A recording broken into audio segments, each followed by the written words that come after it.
Hey guys, welcome to the next episode in the Let's Play FM13 with Arsenal, and this is the season review for 2035-36. And as you can see, season 2, remember, for Manchester City. Yes, they won the title in the end, beating us to the punch, and the debutant there, Liverpool's Vladimir Yeremiev, the first season, has 29 goals, so actually not a bad return, even though he cost £43 million. What was that about? And Huddersfield, Wigan and Forest getting relegated. So let's have a look at the league then. Second place, 4 points behind City in the end. Not all that great, to be honest. Probably should have won, but I think the difference in quality lies, and if you scratch the surface a bit, look at the goal differences. 19 goals is the improvement there on City to us. Obviously, we were second in terms of the goal difference, and yeah, I think that kind of sums it really. They only conceded 22. We conceded 33. They scored 8 goals more than us, which ain't that big a deal, but when it comes down to the finer things, the fine details, then it makes a big difference. But let me tell you now, this does not tell you even half the story. We'll come back to this little rivalry in a minute. But third place, Brighton, Craig Dawson doing a decent job. I think he's done okay. I'd be very annoyed if he got sacked. And then, amazingly, West Brom getting 4th. And yes, they have got 4th place. Derek McInnes will retire, having put West Brom into the Champions League, finishing just ahead of Chelsea. And they will go into the Champions League, don't worry. There's been no stupid thing that happened the other year, like when I think United got into the Champions League, but Liverpool won the actual Champions League, so they went in and United dropped out to the Europa League.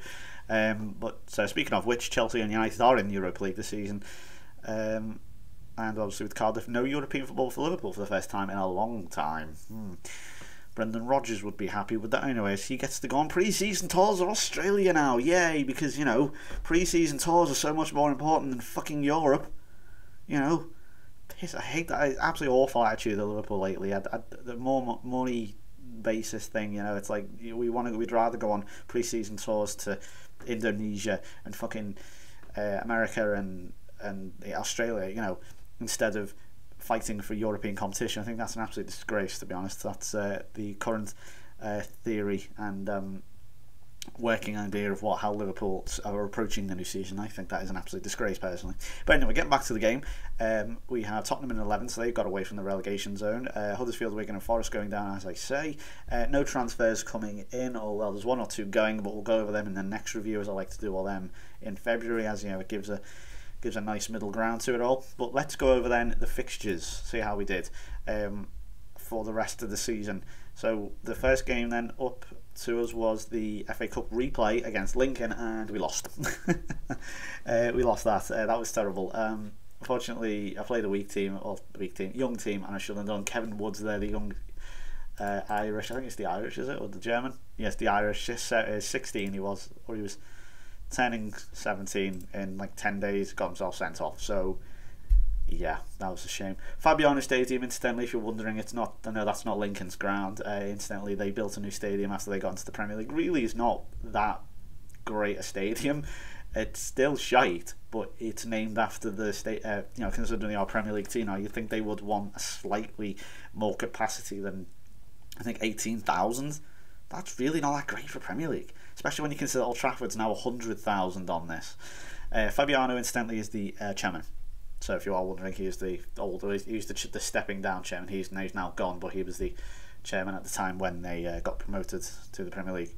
But then we bounced back and actually played a full strength team and beat them 1-0 at the Fabiano Stadium again. So again, look, they sold 800 more tickets. Sorry, not 800, 1,200 more tickets in a league tie. All right. Than an FA Cup tie. FA Cup ties are usually cheaper. I don't know about you. Vandenberg with the goal. Anyway, moving on, we played Southampton. Pius Sunday got 2 there.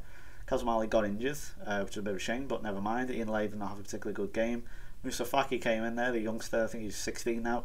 Had a decent game, rating a 7. Tony Hurst, I say, watch out for him. I said he would be reappearing in this video, and he certainly is. He's come back with a bang. We then played Real Madrid. Now, I just want you to strap yourselves in for this next load of games, because we have some incredible games coming up for you now. With this first one, which was Real Madrid, we had to play them, of course, in the first knockout round. I don't know why or how they managed to finish second in their group, but whatever, we got to play them and we lost 1-0 in the Bernabeu. This was the result here. I'll just give a bit more detail to it. Martin Kubit, you've seen him, he's been going for ages, this lad. He's now 31 with, well, his hair literally, that doesn't look like red hair, that literally just looks like flames. But look at them stats, that's insane. Very, very good player. And, you know, I wasn't too disappointed in this. 1-0, yeah, okay, we could have gotten an away goal, but 1-0's not the end of the world, we're still in the tie. Next game was a game 0-0 against Forest. No one really, I mean, the defence was okay, but Sunday, Van den Bulk, Antonio, not all that great. Then we played 1-0 and 1-1-0 against Tottenham. Nabil Slimani with his goal. Now, usually when there's a Slimani goal, that means that's a set piece, or there was a set piece involved. Well, he scored the penalty. I'll just show you that one real quick, as we all like to win North London derbies, and I know if there are Arsenal fans, I'm sure they'll take great pleasure in beating Tottenham there. So, yeah, that's a nice win. That put us back up there, still giving chase to City at this stage.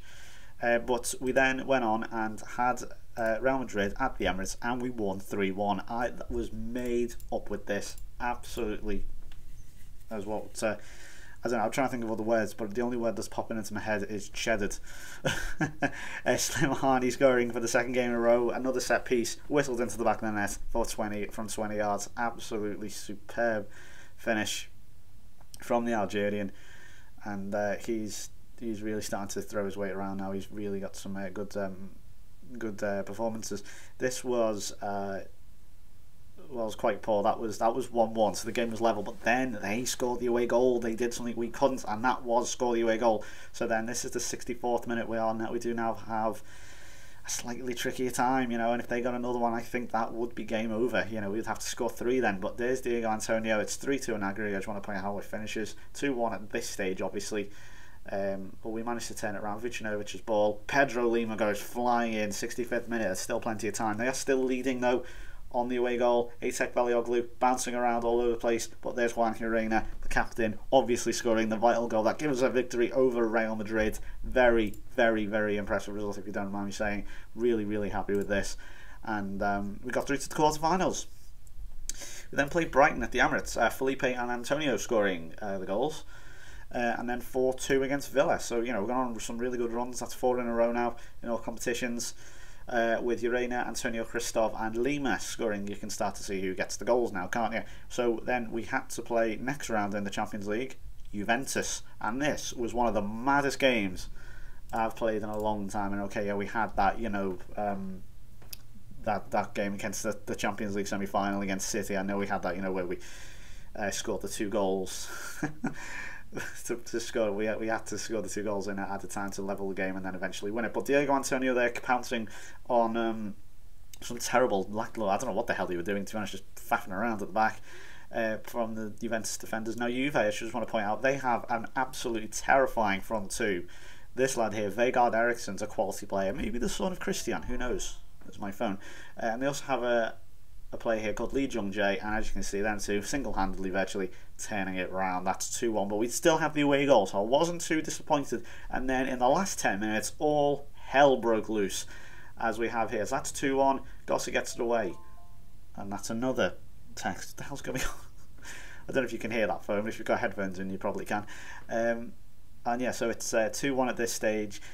One thing I had on, which was look for the overlap, which I've stopped using now. Because what they do something I call the Enrique spin and turn, which if you ever watch, I've talked about before, watch Jose Enrique when he plays. He's so shite in the derby, let me tell you. When he gets forward, he'll sort of hide the ball and kicking the arse there. He'll hide the ball, spin around in a circle, and cock it up. So that's 3-2 there. So yeah, that's what they do when they do look for overlap. The fuck is texting me? Right, and then it stopped 3-3, so I'm losing my voice here because this was such a crazy game. You started to see the goals that went in over my waffling. So 3-3, so we had the 3 away goals at the Juventus Stadium. Unbelievable game. Look at that, last 3 minutes, look at that. sorry, the last 10 minutes, 3 goals. Crazy, crazy game. Then we had another big game, got a draw there. Pedro Lima scoring again as we got a decent point at Zola Arena. But you'd have to say, you know, as we start to get towards May and the title race gets closer and closer, you know, to this end, we needed more than draws. But we had to play Juventus in the next game. Obviously, it was, you know, which was also just as crazy, and we won. We somehow won. And Juventus, let me just tell you now, they are a good team. Take nothing away from them. They have not won the Champions League. They've gone close. They've come very, very close. But they are an exceptionally good team. And let me tell you now, they really pushed us all the way here. 2-2. We won on the away goals. It finished 5-5. This could possibly be one of the maddest Champions League ties I've ever played. And there's Vegard Eriksson again. He is a composed finisher. He is very, very good. And I'm very, very impressed with him. Slimani's poor pass, well, I praised him earlier and he kind of went and did that. So that's no good. So that's 3-3. That was 4-3 on aggregate. Then I'm trying to losing track of the goals now. There's so many. 4-3 on aggregate. They just led because it was 4-3 if we just forget the away goals for now. And then there's another breakaway here, but Slimani gets back and slightly atones, I suppose, for that error. At least he, you know, makes up for it by stopping a very dangerous looking attack. But a lovely, lovely pass from Hristov, and there's Ian Lay. So we still take the lead on away goals. Remember, we have 3 away goals. Juventus only have 1. It's 4-4 at this stage. We then get into the 47th minute. It's only just turned into the second half, so we just had the swap, and here goes Lee Jung Jae. Them two are absolute animals. They have got some finish on them, let me tell you. 100 goals for Juventus. Big goal there. 5-4 on aggregate. 12 minutes to go. Antonio's ball in. Whipped in. Peter van den Bulk's there with a header. Johnny on the spot. 5-5. I mean, let me tell you now, if they scored there, oh, they scored another one. That really would have been a crazy game. But we somehow survived 2 excellent games. One against Real Madrid, the other against Juventus. Bear in mind, Real Madrid have won the Champions League on this a record 15 times. That's another 6 times on top of their 9 that they currently have in real life. Crazy. 3-0 against Huddersfield. Played here, we've got Cristobal Rodriguez getting his first goal, and also did Bashir Ali, a young half Pakistani, half English player who's come through the youth ranks. So I'll show you these goals. Rodriguez scoring some blinds as well, and a nice lovely finish as well. A bit of a bonus for Ali there, who I'm not going to call, but I'm not sure I was going to call him something there, it doesn't matter. But what a goal that was from Rodriguez. I mean, you thought Urena's 52-yard chip was good. That was equally as impressive in my opinion. Excellent finish. I mean, okay, I think the goalkeeper kind of cocked that one up, but you know, like London buses, as they do. Literally in this case, if we are a London club, you know, you wait all season for a goal and then he scores 2 in the same game, obviously, and he was on for the hat-trick. I was going shoot at this stage, but a lovely composed finish here from Ali. Lovely bend on the ball, and that's 3-0. He got his first goal for Arsenal, so that's another good youngster to see in the next few years. But then we had the Champions League semi-finals. You won't believe who we played. Well, I'll show you that in a minute. We've got Blackburn, so I don't know what's coming. I don't have another monitor where I can see the fixture list, so I've got to guess at this stage, so I do apologise. 2-1 at Ewood Park. Felipe and Pedro Lima coming off the bench, so we are starting to get a few more wins now. You know, hopefully you start pushing Man City. But we played, obviously, Barcelona. Obviously, you know, not probably 3 of the biggest names in Europe, and took them all on. Barcelona, Real Madrid and Juventus. Who are we playing here at the Emirates? Ralph Kuhn scoring against me again. I'll show you these in a moment. There's Juan Urena scoring again. Captain's goal. Excellent stuff from him. I'll show you this now. This one was from a corner, unfortunately. There's Schmidt, obviously not Anton Schmidt, who was the FM12 captain, Liverpool captain after. When did he get made captain? He was like big captain in the like mid to late 1930s, 2030s, wasn't he, on FM12? My Liverpool save. He was really good, Anton Schmidt. Liked him. But a lovely ball there. Here's Van den Bulk now trying to pull it across. John Urena. Oh, lovely finish. He has got some finish on, let me tell you, when he's in and around that 18-yard box. Very, very good. And then Schmidt's ball in. And there is Mark. He's still going, let me tell you. He is so old now. Let me just go on the stats real quick. He's the captain. He's still one of the best players in the world. But he's 30-4. He's just scored against us and he's still 4.5-star ability. Not bad for a 34-year-old, eh? But then we had, and then another mad game against, this time against Millwall in a London derby. Brian Picard scoring 2, and Pedro Lima also scoring. Oh, and this was just I think this potentially cost us the title. Stopped a bit of run of form, but we'll go over this one. Picard hit the post there from a really difficult angle to score a free kick, but a nice clean-up finish there from Pedro Lima. This was at the Emirates as well, so it's not as if, we have to go to the Den and face a hostile Millwall crowd. I hate this when they start just cocking about with it, and passing it amongst themselves. When Cross did do quite decent there, but there's Roder. I'm still a bit unsure about Dutch midfielder. He's only young. I had to play obviously a rotated team due to the fact obviously that the Champions League semi-finals come a week after another. Obviously we all know that now. We've just seen that, and but what a goal that was from, I think it was Sadie. That was a great strike. And there's Fries Topham, who's a quality player, very, very good, much too good for Millwall in my opinion. Nice finish from him though, and that's 2-1. So just still throwing up more and more crazy results, and it still wasn't over though. Picard's ball in, come out to Roder, who gives it to, I thought that was the goal then, but Picard, it became his show after that. Nice finish. I thought the touch just taking it away from him. I thought the defender was going to get it, but no, he equalised to 2-2. And then here he comes now from this breakaway. Cross with the header.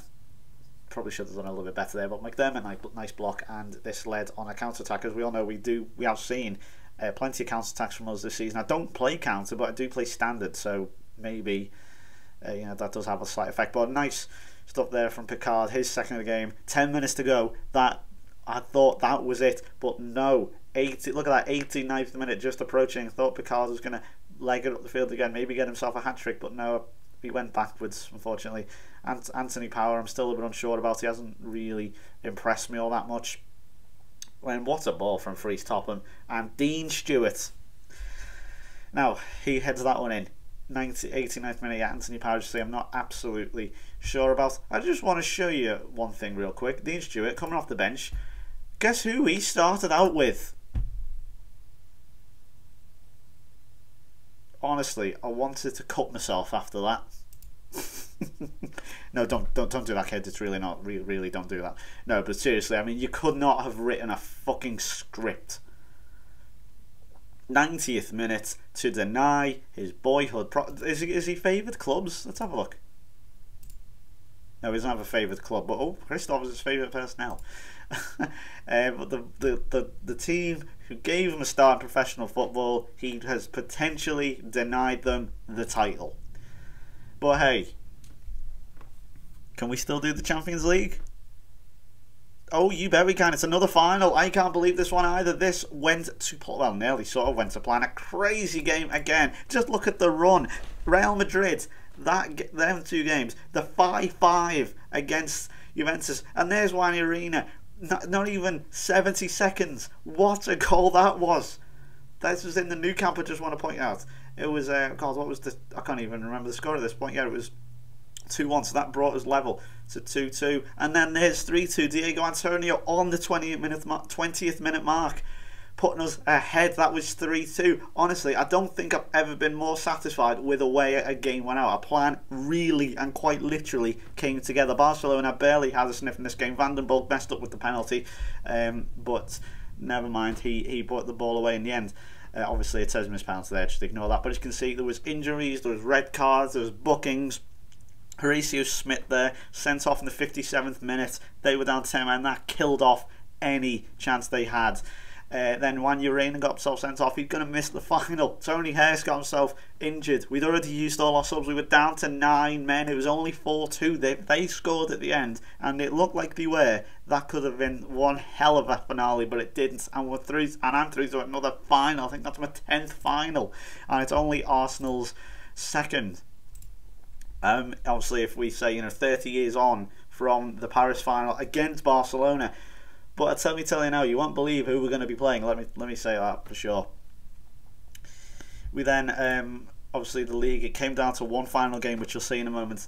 West Ham here, we played Ronnie Thomas scoring, Kobe Moman, Matty Cross, and Pius Sunday all scoring, and it really literally came down to one final game. It was this one at the Emirates, and we lost.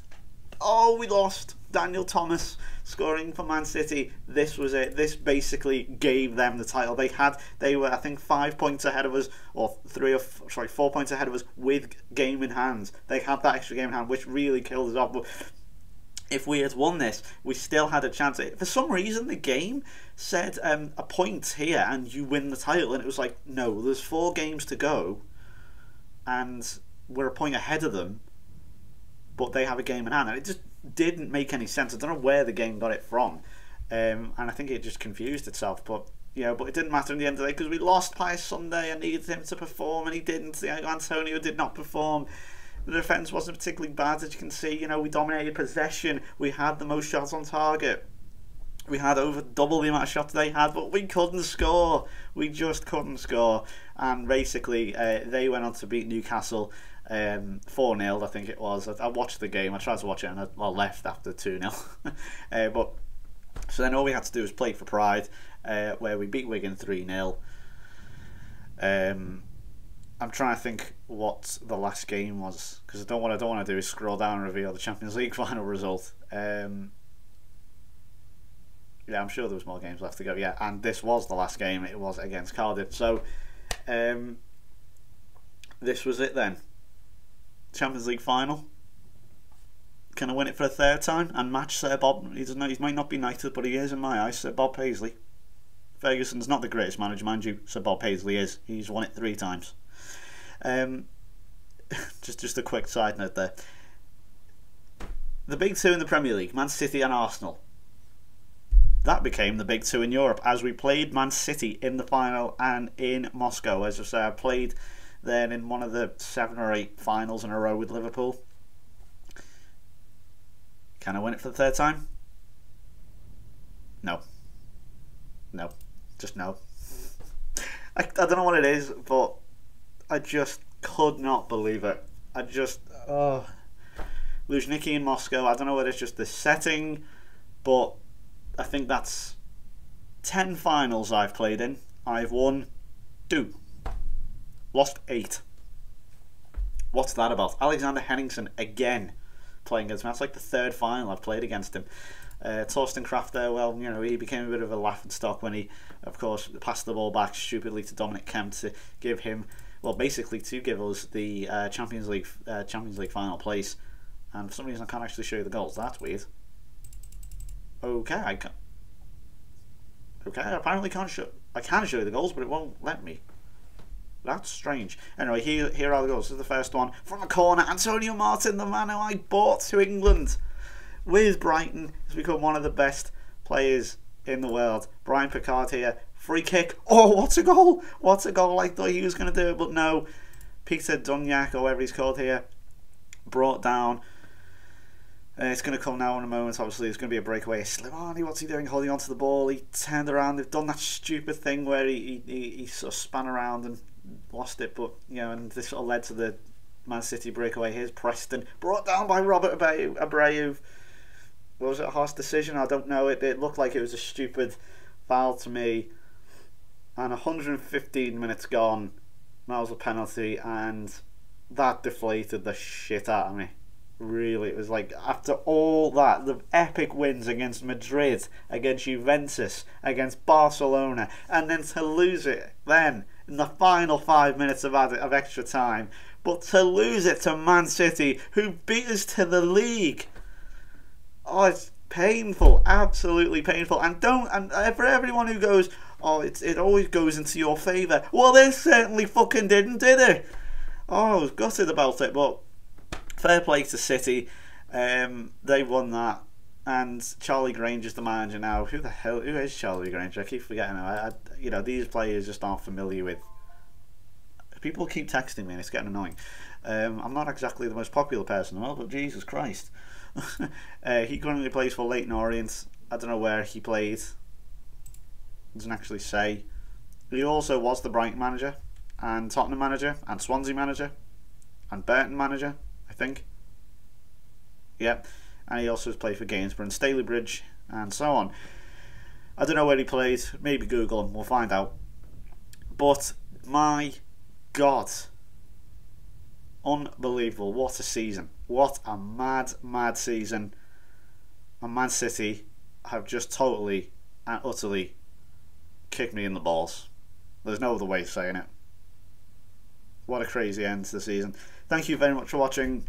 I'll be back in February 2037 with the next season review. Actually, no, just a very quick point.